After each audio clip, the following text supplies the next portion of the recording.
Yo, what is good, NYU? You are listening to the Silence Behind the Violets podcast, episode number 11. Kai, who are we here with today? We are here with Anna Lanzman and Ian Adler from NYU's fencing teams. Welcome. Thank you guys for joining us. Thank you for having us. Thanks for having us. Yeah, definitely. So I have been on this little bit of a kick lately of just searching people's hometowns and then wanting to learn more about where they're from.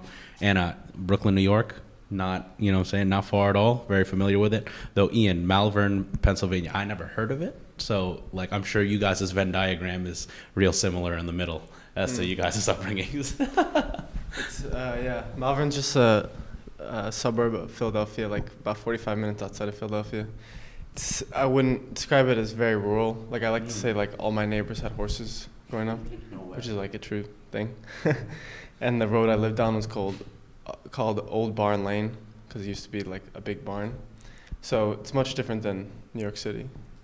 Did you have any favorite sports teams at all from your area? Or? Actually, funny enough, Philadelphia is known for its sports fans, but both my parents are not from Philadelphia, so I grew up watching. My dad's from New York, so I grew up watching Knicks games, and my mom's from Baltimore, so I grew up watching the Ravens. So I'm not actually a huge Philly sports fan, although I did want them to win the Super Bowl because I would have gone back for the parade, just because it's a crazy experience, and I went in high school, so. Right. Those greased up poles. Yeah. It's a real thing? That is a real thing, yeah. Okay, word. I thought it was just something I saw But people still get up there somehow. I'm sure. Anna, do you have any favorite sports teams at all? Yeah, I'm a huge New York Islanders fan. Okay, word. Yeah, big hockey girl. So have you been to UBS at all? Yeah. Okay, word. How is it as a venue? It's pretty good. Very modern, obviously new. I'm actually going there next week. Okay, word. Yeah. Did you catch any games at Barclays at all prior to the move? Yeah, of course. Yeah. Barclays was actually so much easier to get to. Yeah, facts. Subway, But. Right. Feel that. And Anna, where in Brooklyn are you from? So I am from a neighborhood that probably no one has ever heard of. It's called Mill Basin. It's very small. Yeah, I got you. Oh, you heard of it? Yeah. Okay. Yeah. It's all the way at the bottom of Brooklyn. And the way I describe it is if New York City had a suburb, that would kind of be it. Very, very different from other parts of Brooklyn and Manhattan, of course. Very residential. And the nearest subway is 20 minutes away by car. So. Damn, yeah, that's how it was for me. So Kai is a Brooklyn resident. I'm a Queens native. So yeah, for my parents, they live right near LaGuardia, and so I would have to take the bus to the train, and people would be like, "Yo, you're just being lazy." I'm like, "Dude, no shot. It's legit 4 miles. It was a 20-minute, 15-minute drive to the train. It's kind of whack. Yeah, it's me, but it's what it is." But on to some fencing questions. At one point, did you know you could compete at this level? So I guess when you were younger, fencing, going along, was there a certain match, a certain kind of pivotal moment where you're like, oh, I'm really good? Ian? One of the cool things I like about fencing is it's very, once you get over 14, you get into the cadet age category. You can fence up to you can fence anyone. It's not really spread apart. You can fence Olympians when you're 15 or 16. And so that's a really cool experience. So I remember when I was in high school, I used to fence kids in college, and I fenced some kids at NYU. And so it's really easy to tell because even if you lose a bout, you're okay, but I didn't get blown out. I'm kind of on that level. So that's what I think is super cool about fencing, because you can fence anyone from the world champion to a total scrub in the same totally in the same tournament. So it's a good way to gauge where you're at. I second that for sure. And also I think what's more unique to the type of fencing that we do, which is épée, is that you could be not very good fencing an Olympian and not get blown out 5-0 and actually be able to kind of score some touches on them, versus I feel in saber and foil it's much more, if there's a disparity in the skill level, 5-0, you'll get blown out for sure. So So not to deviate too far from the order of our questions, but I'm just going to jump instead of to 2 to 3, which is your welcome to college moment, because you guys were each talking about, the ability to get blown out or also just rock somebody yourself. Do you have a welcome to college moment where it was just damn, they're nice, or really just somebody that really just busted your ass? I think obviously there are some schools that are just fencing powerhouses. And before getting into college, I didn't really get to fence many of them, from let's say Columbia, Notre Dame, schools like that, Princeton also now. So I think at our first ever like college meet. It was the Temple Open, which didn't actually count for NCAAs. It was like an individual tournament, but those schools were there. Columbia was there for sure. I think Princeton's there also.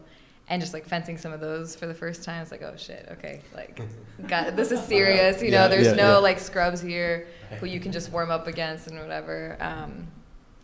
Yeah. I think for me, like against a lot of the powerhouse schools, like you were saying, like Notre Dame, especially, I remember my freshman year, I definitely got washed by them. But also, like, a lot of people train at NYU. A lot of people train. We go to like this place called Fencers Club, which is like probably one of the best clubs in the country, and there's like people training for the Olympics there. And I remember I used to go to there for like open bouting, where you can just like pick up and fence anyone.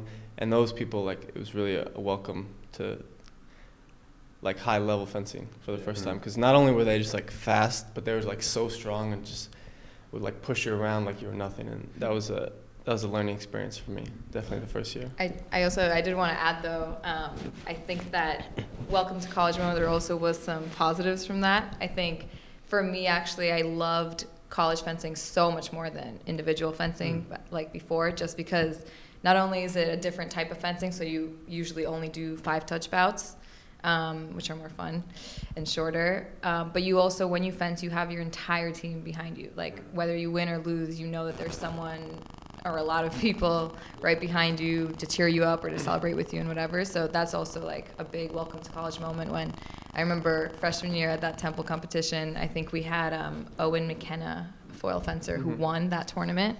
And just the energy, like when he won, all of us like rushing the strip, hugging him, like jumping up and down. That was like a huge welcome to college moment as well. Yeah, I 100% agree. The feeling of the fencing is like way different, just because like you have a whole team supporting you. And usually like when you're fencing before college, it's just like you and maybe your dad or something, and like yelling at you in the back, like you suck. Yeah. Personal trauma here. Okay. Yeah, so like you mentioned the Fencers Club. Where is that? That's on 33rd and 6th. It's like right across from the Empire State Building, actually. Yeah. Yeah. Do you each remember, have you both been there? Yeah. Do you each remember the first time you were there and really what like overcame you, like thought-wise, as you entered? So that actually, I used to train there. That was my club before I came to NYU, or my second club, because I had switched. I think something that was really unique about that club is that they literally have Olympians training there, and it's super casual. Like, you can just walk in for practice, and there will be someone you recognize just, you know, doing their warm-up or taking a private lesson. It's like, oh shit. So it's definitely like coming in there, you feel like there's a level of excellence around you, and that everybody kind of tries to rise to that, and it's a very like competitive area where everybody wants to get better. So yeah, and like my first time, my club back home was like much smaller, and like maybe there was like 10 people at like a given night that would be fencing. And I remember like the first time I would go to a fencers club, there was like at least 40 people, and it's like constant movement, and like guys that are like a foot taller than me, and people that are jacked, and it's just like, it was like a jungle. It was insane. Right. Just going back before to just some of the like the energy that you were referring to, like I'll watch back some of like the video footage, and like that rush at the strip, like that's got to be there with like, you know, comparatively other sports, like hitting a game-winning shot, scoring a game-winning goal, like hitting a walk-off hit or whatever. Like, is that what it feels like in that moment when you just got like, you know, a dozen other people just kind of raising you up? Yeah, absolutely. I think it's also something probably people don't expect from fencing, because fencing, I have to say, even though I am a fencer, I can definitely tell from the outside it seems like such a boring sport, you know, because it's a little slower. Also, I guess people don't necessarily always know the rules, so they don't really expect that there's so much energy and people really get hyped. But that moment when also, like, oftentimes a bout will be like 4-4, and it'll end, the time runs out, so you go into priority, so it's like a one-touch, sudden death overtime.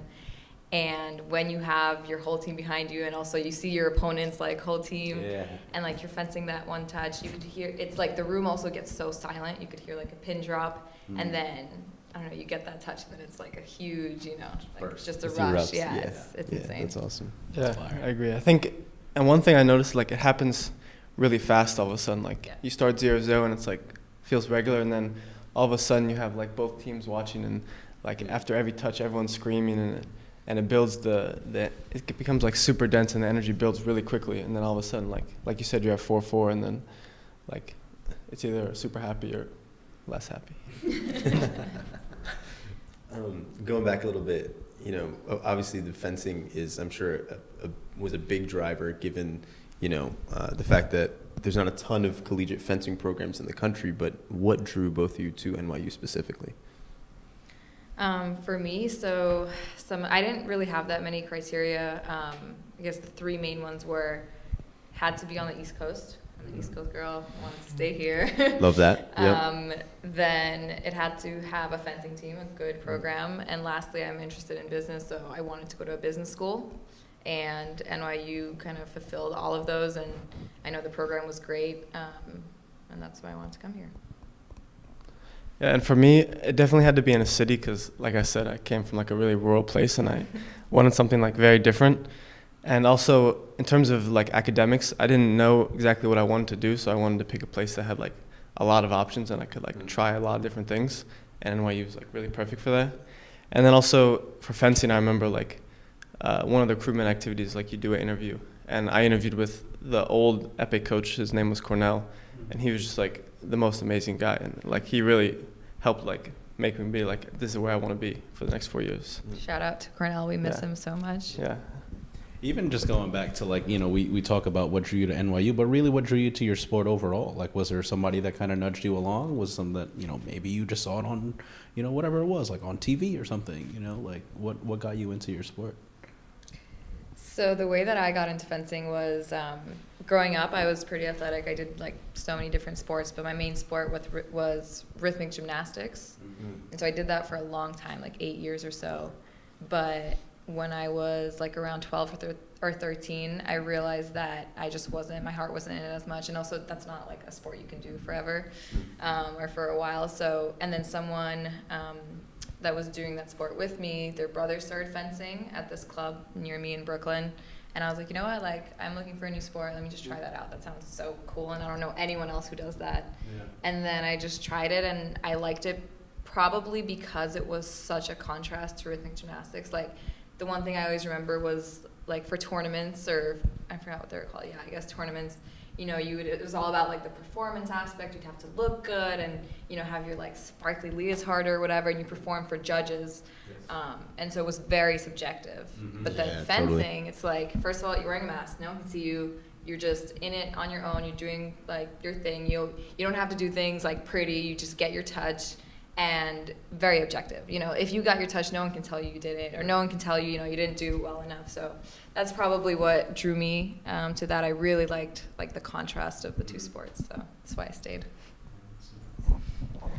For me, I saw it in the Olympics in like 2008, and I was like, that's the coolest thing ever. Yeah. So I just remember like bugging my parents for like at least like 3 months to like find a place where I could like do this, and eventually they did, and I think I started in like 2010 or something, and I just like kept on enjoying it, so I kept on doing it. How old were you when you started?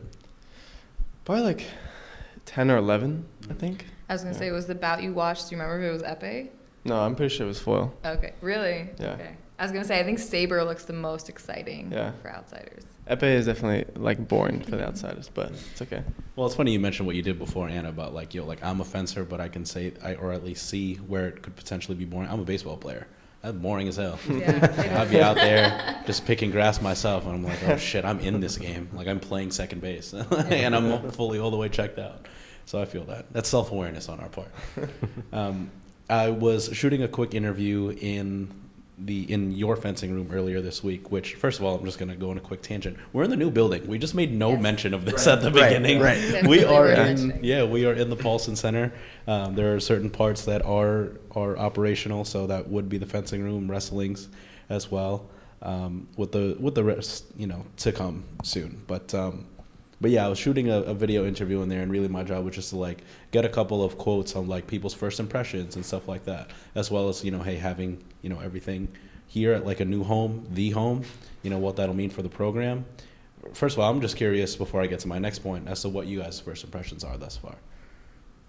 So I think first, something that was really important for me was that this room is the fencing room. Like this room is ours. I think in Palladium, the room that we used was like the all-purpose, you know, Ox Room A or whatever it was. And we always saw other people in there. It was like a multi-purpose space.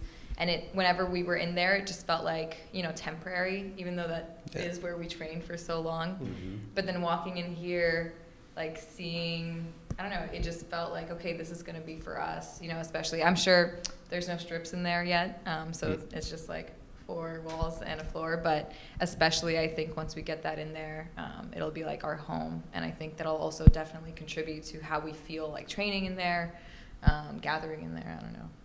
Yeah, I think like there's still like some work to do, but I'm like, we're both seniors, and I wish I was like a sophomore or something, so I had more time. I was a freshman. I'm so sad. I'm so I had more time. He wants to experience it, but you don't want to be a freshman. Yeah, exactly. But like, I know like when everything, like when the VPC gets here and like the equipment room and everything like gets in place, then it's gonna be. And I know like we're planning on hosting more fencing meets here, which I'm super excited about, and yeah. Yeah, even just down to the cardio room being literally like, you open the door, right? Connecting your room and that cardio room would be nice to have. Like whether just hopping on a bike to stay warm, whatever that may be. The root of the question, though, comes down to what's on you guys' lockers. So I was in there today first time, and I saw some nicknames on there. Yes. So I saw Mean Captain for Anna, and I saw It's a Me Mario. Yes. Yeah. Hell of a plumber. Mario is. Do you want to delve into how you each got your nicknames? Sure. So those were done very generously by freshman Sophia Dondish. She offered to do some nicknames and labels for all of us. That was very nice. But yeah, so I'm Mean Captain because I don't even know if there's like a reason. I think, so our coach, the assistant coach for Epé, Guillermo, is a very funny guy. We always have a lot of jokes at practice, definitely lightens the mood, keeps things fun. So I think that maybe there was like 1 or 2 times where he saw me, you know, really step into my captain duties and have to like yell at someone, or I don't know, like ask someone to do something very sternly maybe, and he's like, oh, like she's the mean captain, you know, because out of me and Ian, I guess, or Rhea, I don't know. I think that's kind of how mine came along. Yeah, and I think Guillermo actually gave me the Mario captain too, because I just got a mustache like 2 weeks ago or something, and he called me like Super Mario Captain first, and then he was like singing the Super Mario theme song, so it was just all revolved around that. But I don't know what's gonna happen when I shave my mustache. Like, I have to get a new nickname or something. Something you forgot to mention was that like right now you have a mustache and a beard, but you have to know that he just came into practice one day just a mustache. That's bold. Was it like after? Yeah, it was very bold, but it was very Mario. Okay. Was it after holiday break that you came in with it, or? No, it was like, well, I just was like growing out the facial hair, and then sometimes when I'm shaving, I just kind of like stop and leave the mustache. That's how growing your facial hair works out. Yeah. Is there a person's nickname that like really fits them, like more so than the rest? Because as you guys think about this, I was taking some photos of like some of those different nicknames in there today, and I forgot who it was that was in there, and they were like, I don't know if you should be taking photos of all those nicknames. They're not like the best. And I was like, nah, like it's cool. Like I'm not shooting this live or anything, but I don't know. Not the best. Like they thought they weren't accurate, or like a little mean, or I suppose like what are we mean. talking? I mean? suppose Okay. mean. Yeah, which I was like, yeah, it's all good. Like, I like Darren's nickname. Darren is one of the Sabre captains, and his nickname's Maui from Moana, and I feel like that fits. He's a pretty like hunky guy. Yeah. I don't know. I don't know like the rest of the nicknames that well. Rhea's another FA captain, Rhea Javalia.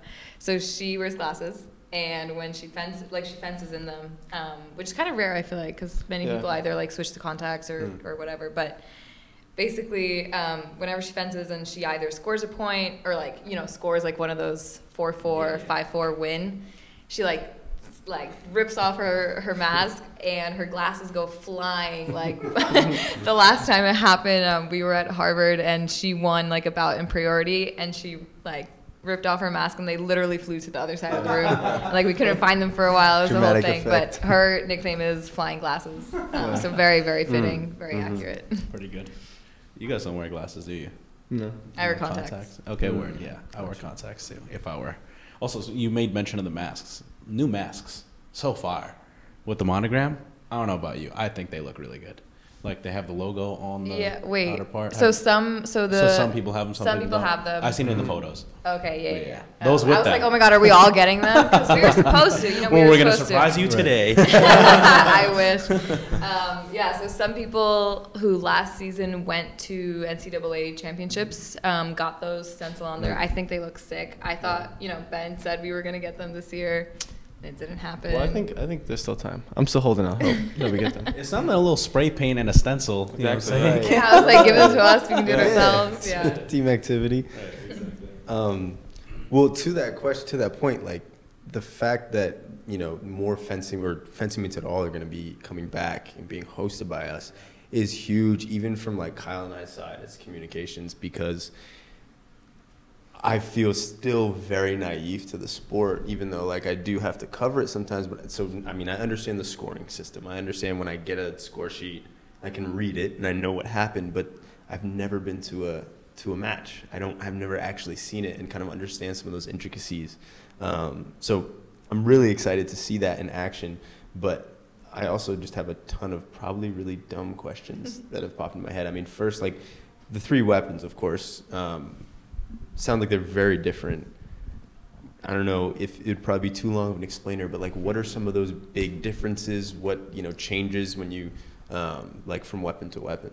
We could definitely give you a brief summary. I would say so. The first like fundamental difference is the target area, so where you can score a touch and it would register as a point. So épée, the one that we do, you can hit everywhere, like literally back of the knee, bottom of the foot, mask, whatever you want, and it counts. Saber is one where the target area is only the arms and the torso, so no legs, no feet, nothing, none of that. And then foil, similar, but only torso, no arms. Oh, wow. Yeah. Oh, okay. So much smaller target area. And is that because, so I know like the weapons are different weight, like they're weighted differently, or the kind of different lengths too? Yeah, so I think the heaviest one is the épée. Yeah. It has like this big, they call it belt guard to protect your hand, because like the hand is also a target, so you have to have a little coverage there. And then foil, I think, is probably the lightest. And I think because foil is just more about like being fast and like you're trying to like maneuver into like a little tiny target area. And then saber, another differentiator with saber is that you can hit with the side. Like with épée and foil, you can only hit with on the tip there's like a button that you press when you hit, but in saber you can hit with the side of the weapon. And that's like, I feel like how people hit more often with the side of the weapon. Yeah. And then also, I think we mentioned this already, but saber is the fastest. That's probably why it's the most exciting to watch. But basically, once they get to the on-guard line, which is like where both fencers start, and the ref says ready, fence, like a touch can happen in 1 or 2 seconds, usually. It's very rare that, so épée, a touch can take literally 2 minutes if you wanted to. Obviously, you can do a very fast attack in épée as well, but it's much more common that in épée you take much longer to set up versus saber, you have to have a plan right when the ref says go, because you only have like a second to figure out what you want to do. So yeah, they don't even use the clock in saber. Yeah. So then on that same plane of questioning, like choosing your weapon, what's the decision making and thought process that goes into that? So I think we have different stories. Ian's is actually very interesting, so I'll just briefly say mine. Very boring, because the club that I started at only had épée, so I didn't even have a choice. Kind of like low-key, once I got to college and I saw the other weapons in action, I was like I should have started with foil. I probably would have been better or whatever, but yeah, I didn't have a choice. Right. But Ian? Yeah, for me at my club, like everyone started with foil, but there were people that did other stuff, but everyone started with foil, so you did foil first. And I just like kept on doing it, and in like high school I was getting more annoyed because I really didn't like missing, like we said, the target's like only your torso. And if you don't hit the target, then it's called off target, and you have to stop. And another thing we didn't mention about the difference is in saber and foil, there's this thing called right of way, where you have to be attacking. Like both people could hit each other, but the person who's attacking is the only one that gets to touch. Sounds like New York driving. Exactly. But then in épée, like as long as you put the light on, you get to touch. It doesn't matter if you're attacking or not. And so like as I was going through high school, I was getting more annoyed of like, my light would go off, but I wouldn't get the touch, or I'd hit off target. And then I didn't really switch to épée until the summer in between high school and college. because I had a lot of friends who did epee, and like I started doing them for fun. And then when I came to NYU and I knew Cornell was the epee coach, I was just like, I'm just gonna switch to epee. And I think. And then he became a beast. I think like it fit much better with like how I thought about fencing, and it made a lot more sense.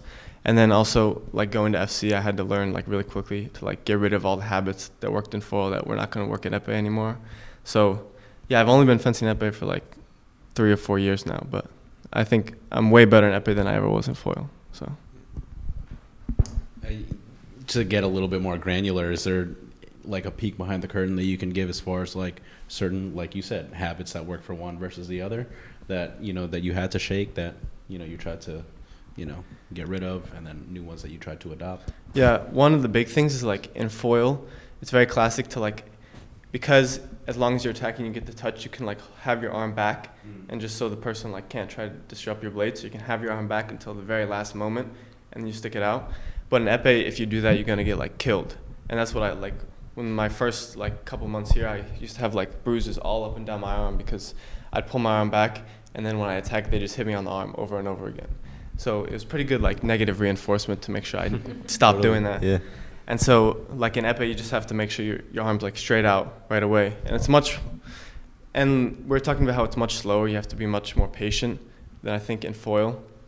So that's another thing like I had to learn to like take my time and like really set up action to try and get a single light instead of like we both get a point for only me to get a point. Yeah, and I still have some habits that I'm trying to break, but and like sometimes pulling the arm back does work because it's like totally out of the blue and they're not going to expect it.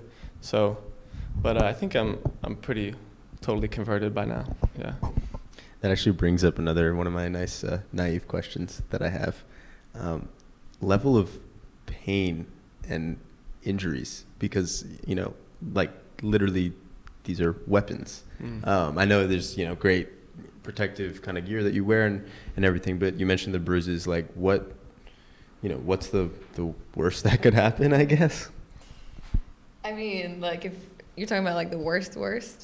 Well, okay, don't get too dark, but like generally like the kind of pain or like after a bout, you know, what is it? What's the recovery like? What kind of injuries or just love, like pain tolerance and things? I was going to talk about the worst injury like I've seen to happen to someone was at the UPenn Invitational.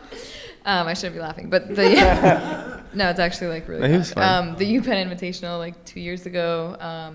Basically, so on a regular epee weapon or on foil too, the tip is dull, like it's just a button, like Ian said. But when the weapon can snap, like if you hit too hard or something, it's like a, you know, jagged piece of metal.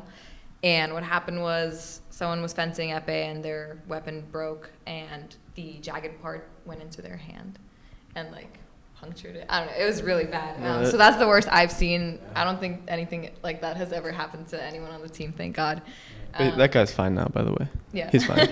Shout out. But yeah, like the most common injuries, like definitely a lot of bruises. Like I remember one time this girl hit me on my thigh, and it was like as soon as she hit me, I already knew. I was like, when I get home, I'm gonna have the biggest bruise on my leg, and it was literally this size, and it didn't go away for like 2 weeks. That usually happens. Also, like I don't know, people can like. Twist their ankles or like tear their ACLs. That happens. Yeah, for me, I get bruised on my shin a lot. On your like, shin? Well, sometimes I don't wear socks in practice. Oh yeah. And I guess that's my own fault. But yeah, if someone hits you there, it's not even a bruise. It's more like a cut or something. Yeah. Yeah. And like I know some people have got like concussions if they like you get a bell guard to the mask or something like that. Yeah. But yeah, I guess those are like the main ones. Bruises is like the biggest thing. Yeah, for sure. Like on impact, like are there varying degrees? Pain.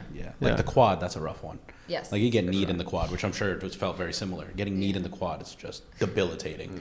Yeah, I feel that leaves a big bruise. We asked before, what was your welcome to college moment?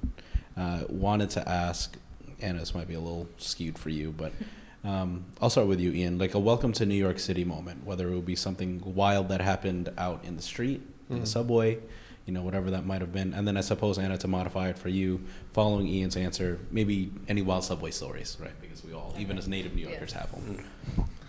For me, I think my welcome to New York story, I remember it was my freshman year. I had like at 8 a.m. It was like December. It was cold.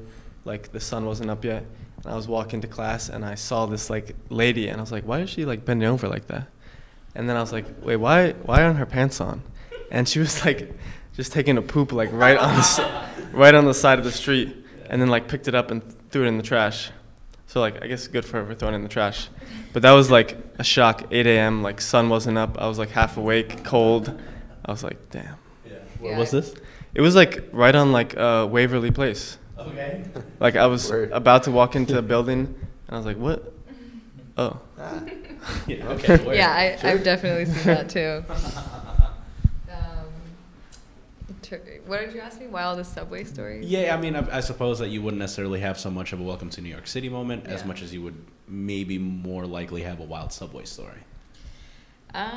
Nothing like too crazy is like coming up. I mean, like I remember, so I lived, like I'm from Brooklyn, but I went to high school in Manhattan, so I would ride the subway back and forth every day. Very long ride, as you know, no subway access, but I don't know, so like sometimes just seeing, like I just had like a horrible day at school, you know, like failed a test, whatever, and then I'm on the subway home and like showtime. Love that. Like that, yeah, that was always just really annoying. And then I don't know, like seeing crazy people on the subway doing all kinds of good stuff. I don't know. You went to STI. Yeah, I did. STI is that a specialized high school? It is. Okay, where? So you had to take the SHSAT then? I did. Claro. Okay, because I asked men's volleyball's Lucas Oshesky about his experience like applying for high school, but it just turned out that like his high school was also a middle school, so it was like 7 through 12.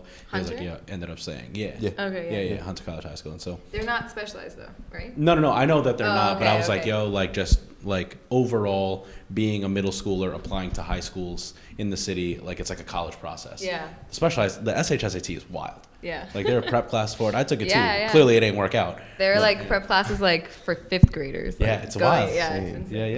Yeah. Ian, we can't relate. I didn't even know about this until I like was a sophomore here. Yeah. No, SHSAT was wild because like I said to Lucas, and again, he couldn't relate. He was just like, yeah, no, not my problem. And the question flopped. Sick. But like for you, did it feel like a big like process of going also where you're going to go to high school? Yeah, because also my older brother went to STI as well. So there was like, if I didn't get in, I was going to be the family disappointment. I was like, I can't let that happen, you know? So no, it was definitely like a lot of pressure. It felt honestly like the same thing as taking the SAT. Maybe even less because there's just so many choices for college. For high school, it was kind of like I either go there or I go to like my zone school, which was fine, but you know, didn't want to go there. It's quite different. Yeah, no, it was a lot of pressure. I remember like I took a mental health day the day before, you know, had to relax, and then I think I went to go take it at like Brooklyn Tech. Yeah.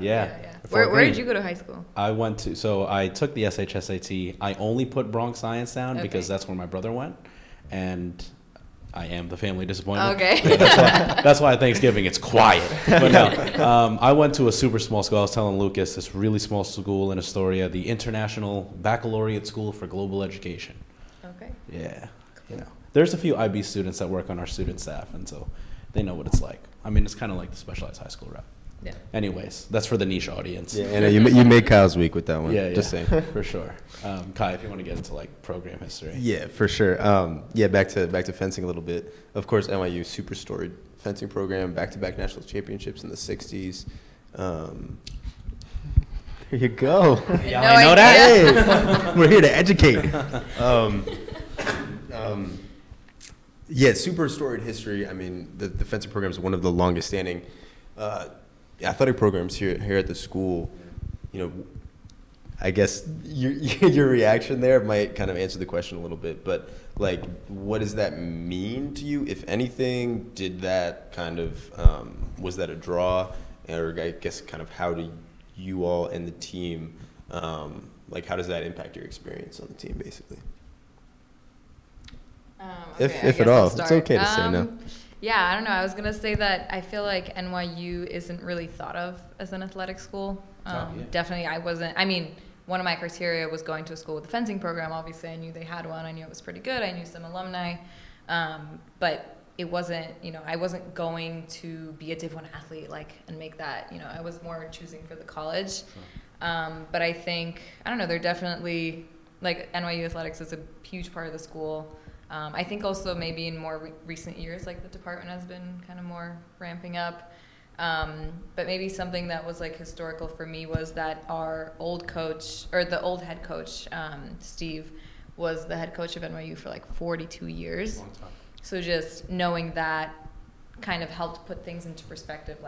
He's been here for so long. This is such a, long-standing program with a lot of accomplishments, I guess. And yeah, that was probably the extent to it. For sure. Yeah, I remember, I think the Steve thing was also, knowing he was 40 years and he went to the Olympics 3 times. Yeah. And this other guy named Peter Westbrook went to NYU, who's 5-time Olympian, bronze medalist, iconic fencing person. Yeah, but I think the new head coach Ben wants to instill more of the, have us take more pride in our history, because I know because in the new fencing room he wants to decorate it with all our trophies that we have that were just kind of in a storage closet before. Yeah, for sure. And all the photos of the All-Americans and stuff, and he wants us to have more of that Violet pride. Yeah, even just off the alumni base too, the amount of people that have come through the program.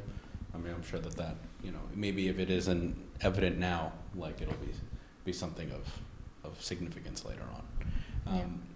I wanted to get into travel stories. So you just named throughout our conversation earlier just some unreal schools. So first of all, where's your favorite place to compete at on the road? And then second of all, have you got any travel stories for us of anything that's happened on the road? I'll let Ian think about the travel stories while I can say that for me, probably my favorite place to go compete is at the UPenn Invitational Meet, just because I have to say they have one of the nicest fencing rooms and facilities I've seen. I'm sure we'll try to compete with them over that, but no, it's just really nice. Everything's very organized, and also it's definitely the most grueling meet that we have. It's 2 days, and we fence 8 or 7 schools both days, which is usually double our regular tournament. So it's always just really fun. That's a really good test of your physical and your mental strength, and just being able to go through that experience with your team was always something I loved. For travel stories, I mean, oh wait, if you don't have one, I'll help you out. We'll take them. Go ahead. Okay. Go ahead.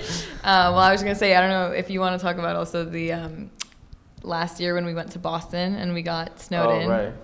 So yeah, I can talk about how that started, and you can talk about the hotel shenanigans. But basically, so we were going to, I believe it's called the Eric Soule Invitational Meet or something, where one day we fence Harvard, just Harvard, and then the next day we fence all the Boston schools MIT, Brandeis, etc. And so the whole day everyone's debating, okay, there's this huge nor'easter coming this weekend, do we go, whatever. Steve's no, we're going. Okay, so we're on the road, and then 2 hours in, we don't hear anything. Suddenly the bus just stops at some random rest stop with nothing but some kind of lobster restaurant or something. It was in the middle of nowhere, literally, and no one knows anything. Steve isn't saying anything. But basically, midway through, we find out that all of the schools start pulling out because, especially in Boston, it was going to be a lot. It was probably unsafe on the roads. Yeah. And so we're literally equidistant from Boston to New York City. Do we turn back? Do we keep going? And so Steve is on the bus, calling all of these college coaches, being please come, we need to fence someone. And I think he ended up getting one school to rejoin, and so we keep going. But then we get to the hotel, and... Well, we were supposed to fence Harvard on Saturday, but we ended up just going straight to Harvard and fencing them at 9 p.m. on Friday night. Sheesh. That was tough. Oh. That was tough. And then, on Saturday we didn't have anything, so I don't know, without getting specifics, you can imagine a team that has nothing to do the next day is snowed in a hotel, the kind of things that go on. But then sure. Yeah. And then on Saturday we were just lounging around the hotel. I think we had a snowball fight outside. And our hotel's kind of not really close to anything. We couldn't walk to a restaurant or grocery store. Everything had to be at the hotel. But then Steve was working the entire day to because the only school that agreed to fence us was Brandeis, because they were had their own place to fence.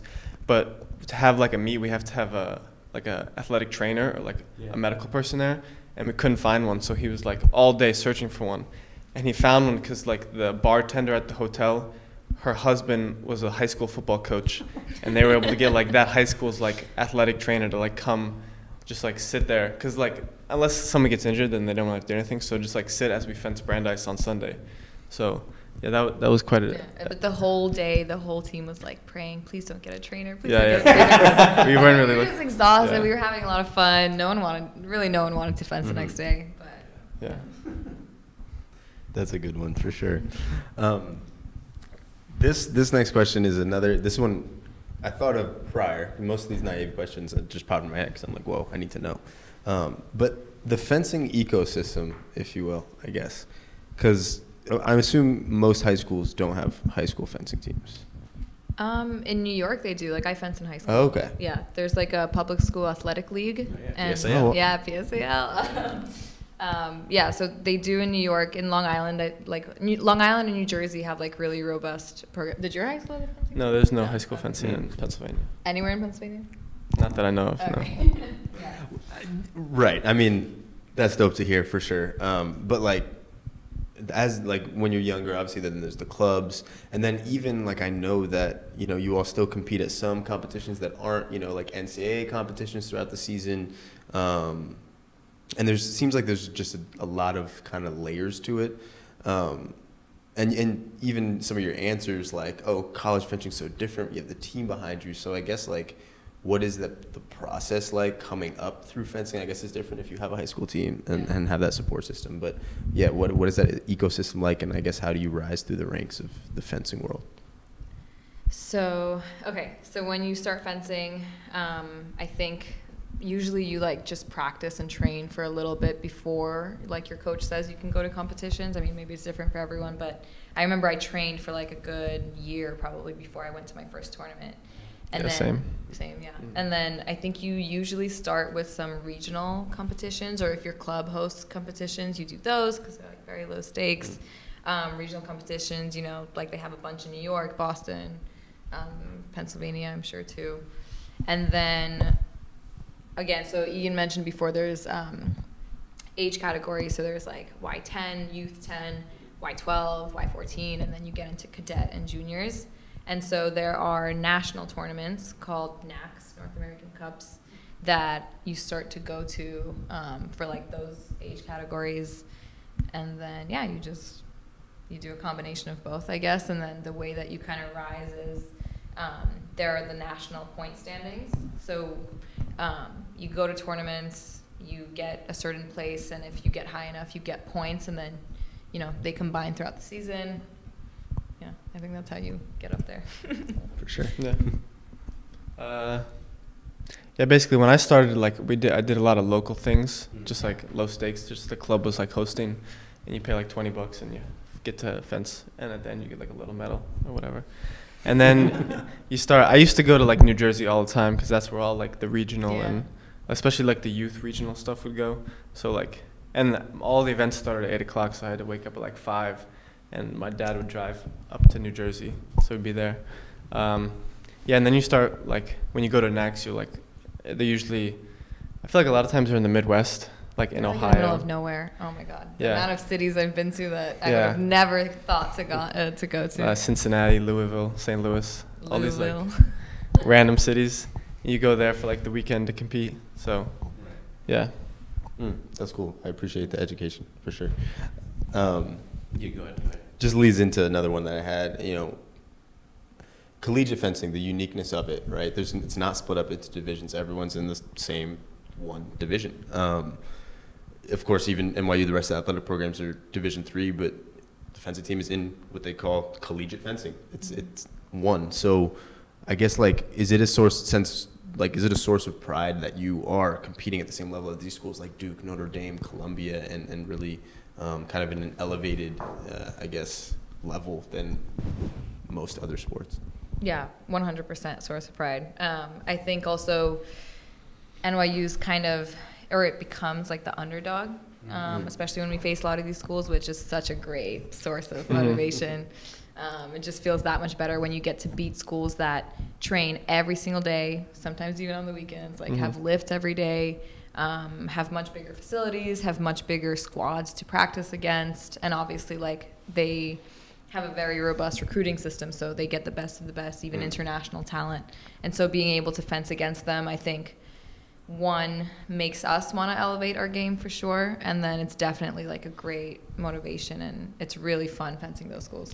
Yeah, it's always extra good when you beat like any of the Ivy Leagues, Duke, UNC, any like big school. It just like feels extra good when you get to beat them. Yeah, no doubt. Yeah. Yeah, it's always wild for me. Like when I'm writing a caption, I only put wins down. You know what I'm saying? We don't need to know about the rest. But like for real, like when I put another school down, it's like, you know, women or Violets, whoever I'm referring to, like, you know, 20, Penn State, Princeton, Temple, Harvard, at UNC, Duke, like wild for me because like, you know, you're so used to the Division III landscape. I wanted to ask about, like, let's say, you know, you're about to get going. You're walking up to the strip, like what's the mindset? Is it so much more strategic? Is there something that you maybe tell yourselves, whether those are certain cues, whether it be training or even just to clear the mind? I don't think that intimidation necessarily factors in, like, you know, yo, I gotta look brolic right now. But, you know, like what's kind of going on between the ears as you walk up? You go first? Yeah, I think it depends. Like a lot of the people we fence, like you've fenced before, so you already like have an idea of what they like to do, and so you kind of go in with a game plan. But a lot of times, like one of the things we practice a lot is like the first touch is super important. So like just especially in epee, like if you have to work for like 2 minutes just to get that one touch, like you have to be willing to do that. And for me, it's like getting in the zone of like, all right, I'm ready to like expend all my energy to get this win right now. Yeah. Yeah, for sure. I was going to say the same thing. One thing I always tell myself as I'm getting up to go on the strip is like, just work for the first touch, because it really is so important. And then I think also just like deep breaths, like completely clear your mind, like everything else that you can think about just out the window. And then something I was going to say in terms of like rituals for me is, so usually we have, you know, your squad, like for me, women's epee, or when I'm fencing, so they all come to the strip to unhook the last person, you know, hook up the next person. For me, I don't know how it started or why, but I just need to hook up myself. Like, I don't want someone to, I'll hook up other people and whatever, but I have to do it myself. And then also something's kind of weird, but so there you have your glove that you need to put on, your weapon that you have to connect with the body cord, and then your mask. So I always come up with all three in my hands, and I put them all three down. And then I hook up myself, then I put on my glove, then I bend down to plug in my weapon, and then I pick up my mask. It all has to be like separate. And I don't know, just doing that, maybe just doing it a couple times, like I got in the habit of, okay, this is my moment to like prep and set myself. Yeah. And I think that just gives me like, you know, that like signals to me now that, okay, it's go time, get in the zone. Yeah. Athletes, man. No, love it. Athletes, weirdest thing. Yeah, hey, mental cues to get in the zone, right? Yeah, exactly. It's giving something. I'm not gonna say what, but it do be giving. Okay, and then the next thing I want to talk about, I would joke about this with Kai, like last year in the office, about like how hard fencing rides for each other, like whether that be from like the team culture standpoint or even like just on social and like just gassing each other up in the comments and stuff like that. You guys seem to be like really close. Is there anything that gets done throughout, or rather before the season, that really helps to build that team culture, or even during, that helps to get to where it currently is? I've always felt like it actually has. I've always felt like because fencing is such a big team, especially compared to some of the other teams, it's kind of been harder for us to really foster that team culture and like the togetherness. But I think especially this year, or maybe it's just like recent memory, but I feel like our culture this year has just been amazing. Yeah. You know, like much better than in prior years, at least for me. But I think something we try to do is recently we've tried to implement like seeing each other off season, doing events, getting together. Also before the season starts, we do like a team picnic in Central Park. It's always like exciting to, you know, kind of see everyone after the summer and et cetera. What do you think? I think another thing is like in general, fencing's a pretty small community. Yeah. So like a lot of the people that come in, like you kind of know already. Like two of the freshmen I had already fenced and I like forgot about. But like, so we already like kind of knew each other beforehand. So it's less of like a total random person that you're meeting. So I think that helps. Yeah, but we try to, I think also it's hard again, it's such a big team, so it kind of just naturally kind of forms into little groups. Like, you know, you have your squad, so the épée squad, foil squad, saber squad, and then also like women's épée versus, I don't know, men's saber, whatever it is. So I think we try to, like, the specific squads definitely try to see each other much more, hang out outside. But we also have tried to like push people more together and yeah, definitely foster like a really good team culture on the team. Yeah. And then, I mean, lastly, both of you being seniors especially, like career aspirations, graduation plans. I know you're probably getting that asked that a lot at this time right now. And then I'll couple that, especially given being fencers, like any fencing plans post-grad as well? Probably no fencing plans. Honestly, like I've had that conversation with myself where, you know, I've just kind of told myself that, okay, like once I graduate, probably will be the last time I fence, unfortunately. I don't know about you, Ian, but I've accepted that. In terms of plans, I mean, I'd love to stay, you know, in touch with this community, especially the Violet community. But in terms of just professional plans, I study marketing. And so definitely want to work in marketing. I'm looking right now to marketing consulting. That's a plan. And for me, in terms of fencing plans, I think I'm going to keep on fencing. I don't know at like what level, if I'm going to be like traveling to NACS or stuff like that. But at least like, I don't know, just a way to stay fit instead of going to the gym, and like a good competitive outlet for me. And in terms of career plans, I'm graduating with a degree in physics. So I want to go into something like design, engineering related, and then I might go to grad school at a later time, but definitely not right after college. So. That, I mean, about as for our like speaking points, or anything that you guys have for us that you want to converse about, you know what I'm saying? We're here chilling, so. I don't know. Maybe like we touched on this in the beginning, but in terms of the new facility, but I think just in general, like Ben coming in and like just completely transforming the team. I feel like he's done such a great job of also inspiring like more energy out of us, like us being really excited to fence for NYU. And I just know that in like a year or two, like this program is going to look completely different, and he's going to do great things. Yeah, it's definitely a beginning of a new era, because we have like all new coaches this year, excluding Ben, who was his last year was his first year as the assistant coach, and then now he's the head coach. But all the squad coaches are new, and like we're really and I think in combination with like getting the new fencing room, and like I think the department's like putting more efforts behind like all the athletics and even like stuff like this podcast. I think fencing, I think all the sports are going to benefit a lot, but as a fencer, I think fencing's going to like become very good at NYU.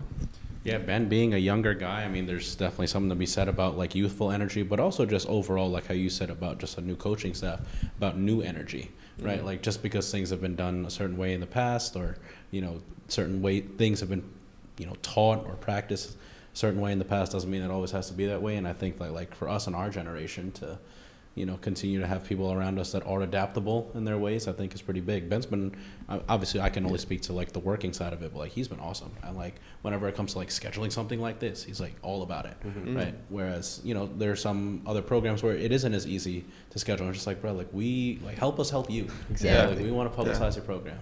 So. Yeah, no, I second that. Ben's been great to work with, and it's just really, it's really cool to hear from you about the work that he's doing and you know that he's successful so far, so that's really cool.